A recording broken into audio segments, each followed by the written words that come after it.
नमस्कार मित्रांनो, आता आपण महादेव मंदिरापासून 200 मीटर पुढे आलोय आणि त्यानंतर आपल्या दृष्टीस असा परिसर येतो आणि त्यानंतर पुढेच लगेचच रस्त्याच्या बाजूला इथे आपल्याला शिवकालीन बारव दिसते। बारव म्हणजे त्यावेळेस पायऱ्या असलेली विहीर, त्याला आपण बारव म्हणतो। आणि येथे आपले जे काही पाणी पिण्याचं म्हणा नाहीतर बाकीचे जे आपण धुणी भांडे वगैरे पाणी नेणे या अशा आपण या गोष्टी इथं त्या काळातील होत असतील।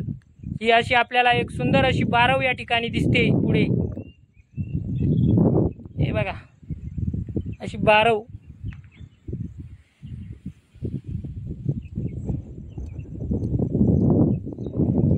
आता या शिवकालीन बारव पासूनच पुढे इथे डांबरी रस्ता संपतो आणि त्याच्याच पुढे समाधी स्थान आहे।